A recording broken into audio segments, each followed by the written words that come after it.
आज आहे 4/1/2024ची मुरली.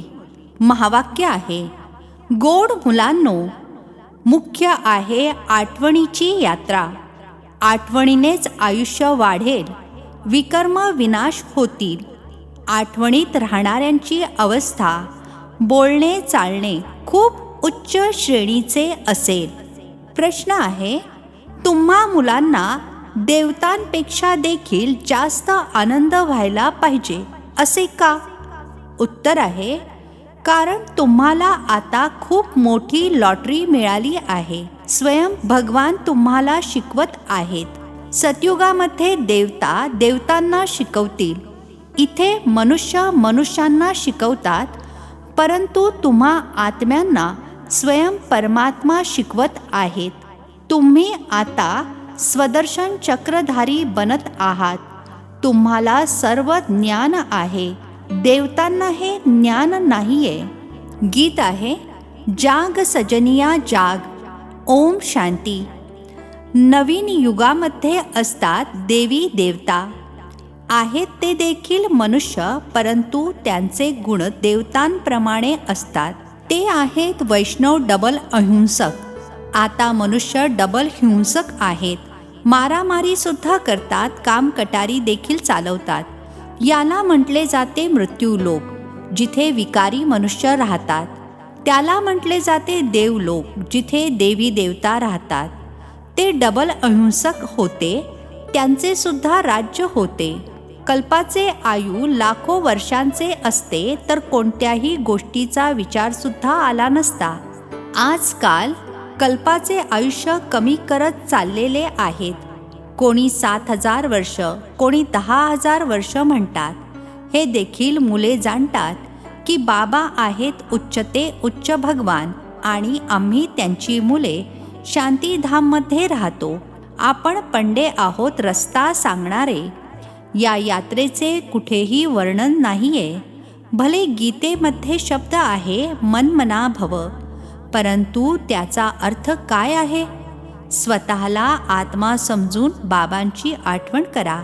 हे कोणाच्याही बुद्धीमध्ये येत नाही. जेव्हा बाबा येऊन समजावून सांगतील तेव्हा कोणाच्या बुद्धीमध्ये येईल. यावेळी तुम्ही मनुष्यापासून देवता बनता. मनुष्य इथे आहेत, देवता सतयुगामध्ये असतात. बरोबर, तुम्ही आता मनुष्यापासून देवता बनता. तुमचे हे विशेष ईश्वरीय मिशन आहे. निराकार परमात्म्याला कोणी मनुष्य तर समजू शकणार नाही. निराकाराला हातपाय कोठून आले? श्रीकृष्णाला हातपाय सर्व काही आहे. भक्ती मार्गामध्ये किती शास्त्रे बनवली आहेत.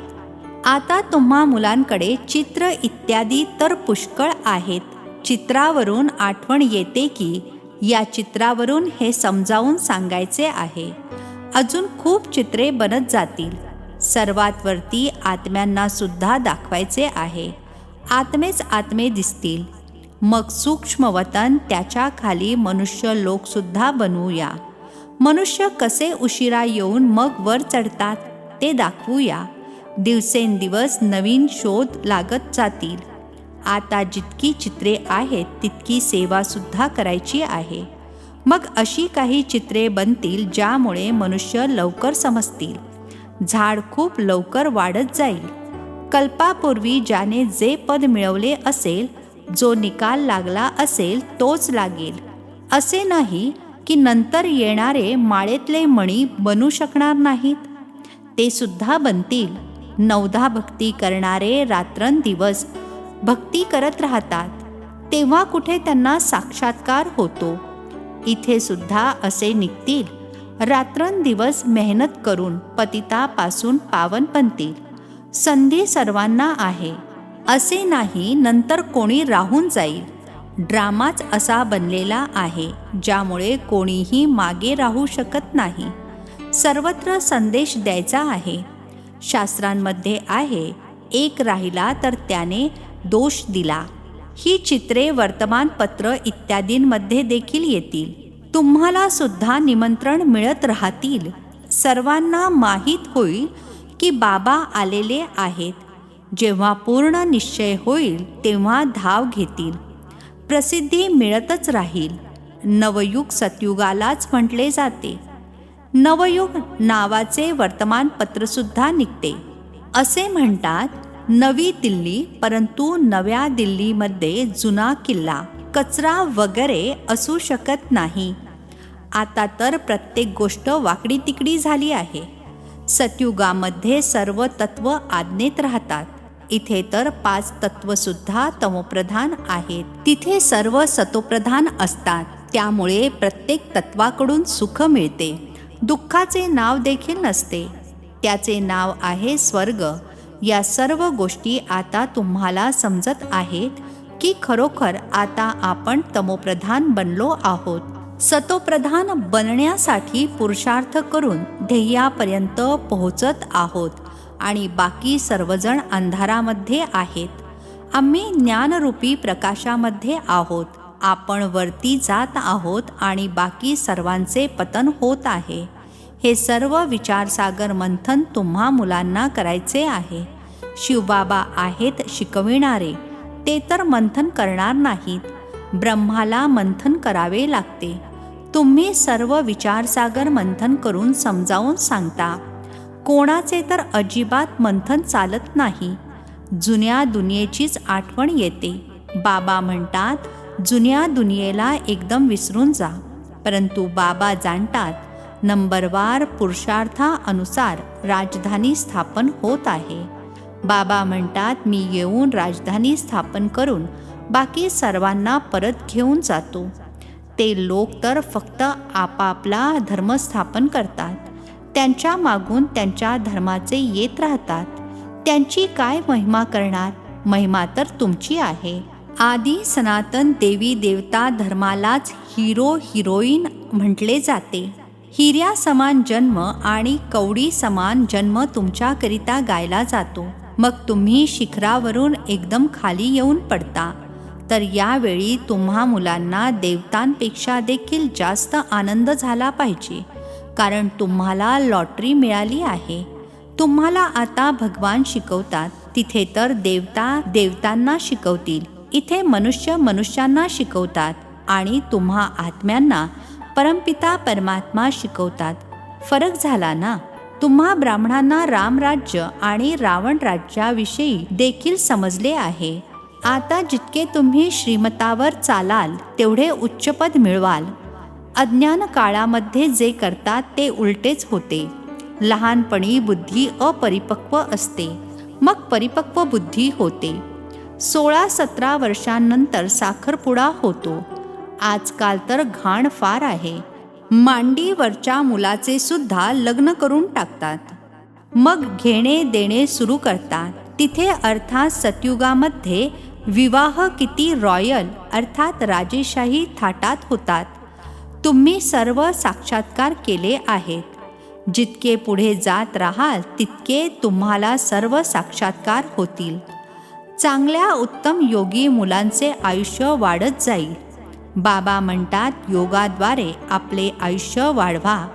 मुले समजतात, योगामध्ये आपण कमी आहोत. आठवणीमध्ये राहण्यासाठी किती डोकेफोड करतात, परंतु राहू शकत नाहीत. क्षणोक्षणी विसरतात. खरे तर इथल्यांचा चार्ट खूप चांगला असला पाहिजे. बाहेर तर कामाच्या कटकटी असतात. बाबांची आठवण करता करता इथेच तुम्हाला सतोप्रधान बनायचे आहे. कमीत कमी भोजन बनवताना, काम करताना 8 तास माझी आठवण कराल तर कर्मातीत अवस्था शेवटास होईल. कोणी म्हणेल मी 6-8 तास योगमध्ये राहतो, तर बाबा मान्य करणार नाहीत. बऱ्याच जणांना लाज वाटते, चार्ट लिहित नाहीत. अर्धा तास सुद्धा आठवणीमध्ये राहू शकत नाहीत. मुरली ऐकणे काही आठवण नाहीये, ते तर धन कमावता. आठवणीमध्ये तर ऐकणे बंद होते. बरीच मुले लिहितात, आठवणीमध्ये मुरली ऐकली, परंतु ही आठवण थोडीच आहे. बाबा अर्थात ब्रह्मा बाबा स्वतःला म्हणतात, मी घडोघडी विसरून जातो. आठवणीमध्ये भोजन करायला बसतो.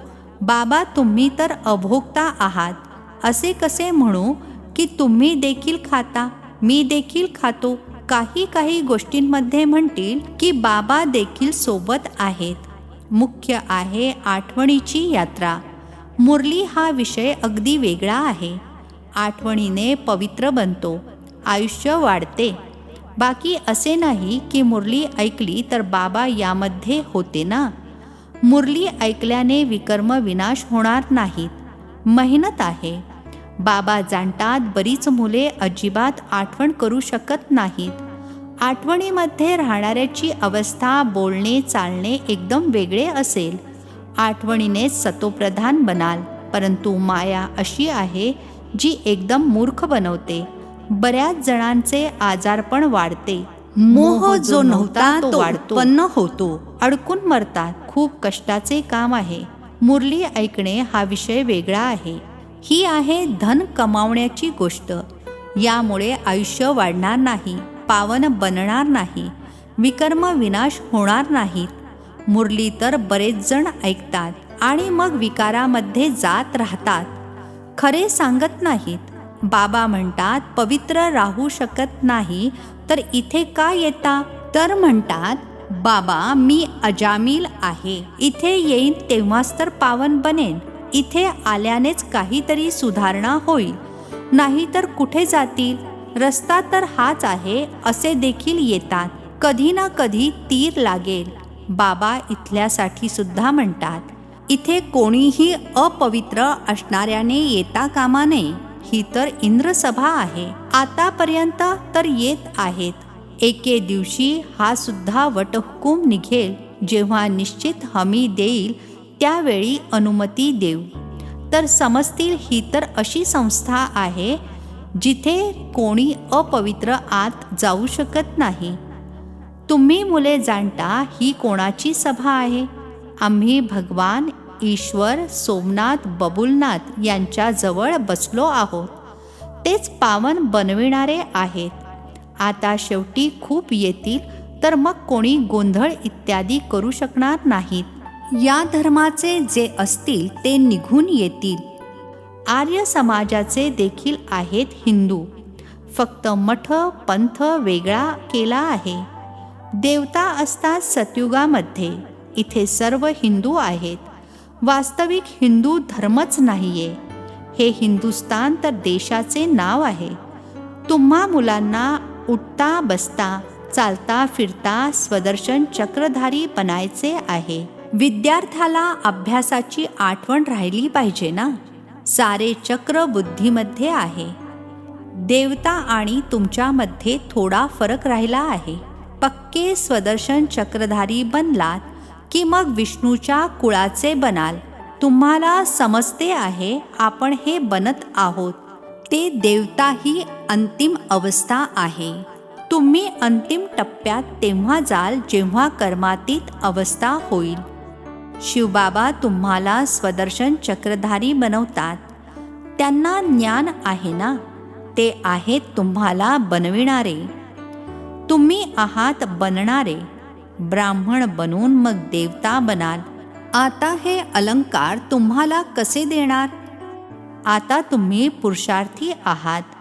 मग तुम्ही विष्णूच्या कुळाचे बनता. सतयुग वैष्णव कुळ आहे ना. तर असे बनायचे आहे. तुम्हाला तर गोड बनायचे आहे. असले तसले बोल बोलण्यापेक्षा न बोलणे चांगले आहे. एक दृष्टांत आहे. दोघे भांडत होते. संन्याशाने सांगितले तोंडात मोहर घालून ठेवा. कधीही काढायची नाही. प्रतिसाद मिळू शकणार नाही. 5 विकारांना जिंकणे काही मावशीचे घर नाहीये. काही जण तर आपला अनुभव सुद्धा सांगतात. आमच्यामध्ये खूप क्रोध होता. आता खूप कमी झाला आहे.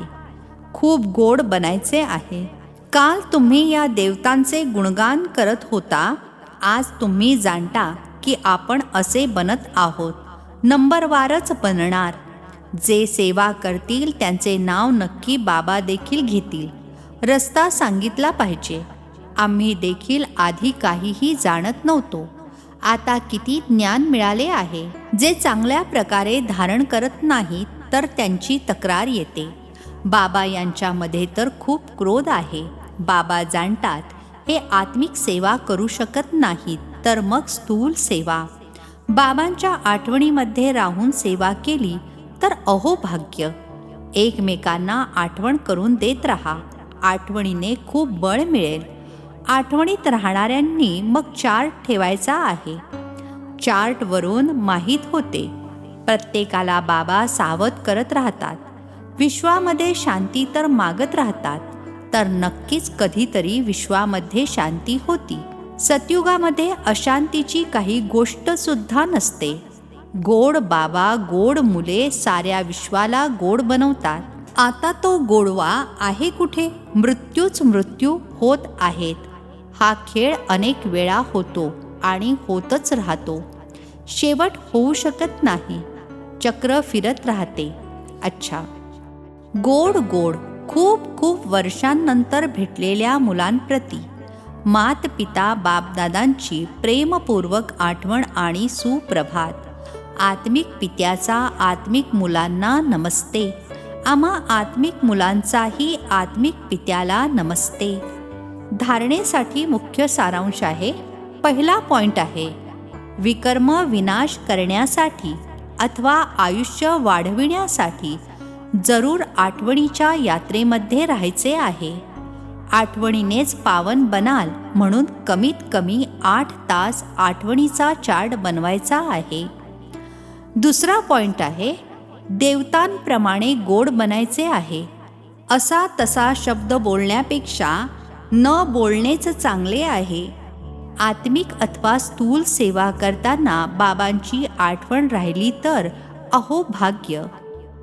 आजचे वरदान आहे, सेवा करताना कर्मातीत स्थितीचा अनुभव करणारे तपस्वी मूर्त भव. सेवा करताना कर्मातीत स्थितीचा अनुभव करणारे तपस्वी मूर्त भव. स्पष्टीकरण आहे, वेळ कमी आहे आणि सेवा अजूनही खूप आहे. सेवेमध्येच मायेला येण्याची संधी असते. सेवेतच स्वभाव संबंधांचा विस्तार होतो. स्वार्थ देखील सामावलेला असतो. त्यामध्ये थोडे जरी संतुलन कमी झाले तरी माया लगेच नवनवीन रूपे धारण करून येईल. त्यामुळे सेवा आणि स्वस्थितीच्या संतुलनाचा अभ्यास करा. मालक होऊन कर्मेंद्रिय रूपी कर्मचाऱ्यांकडून सेवा करून घ्या. मनामध्ये फक्त एक बाबा, दुसरे कोणीही नाही, ही आठवण इमर्ज असावी.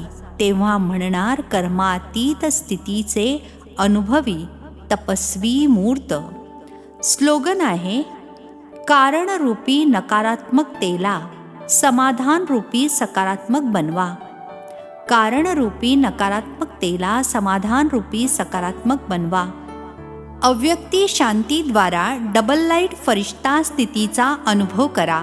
स्पष्टीकरण आहे, फरिश्ता स्थितीचा अनुभव करण्यासाठी कोणत्याही प्रकारचे आणि नकारात्मक संकल्प, बोल अथवा कर्म यांच्यापासून मुक्त बना. व्यर्थ आणि नकारात्मकता हेच ओझे निरंतर डीप सायलेन्सचा अनुभव करून देत नाही. आता व्यर्थ ओझ्यापासून कायमचे मुक्त बनून डबल लाईट फरिश्ता बना. अच्छा, ओम शांती. नवनवीन मराठी व्हिडिओज प्राप्त करण्यासाठी सबस्क्राईब करा मराठी गॉड रिपोर्ट चॅनलला.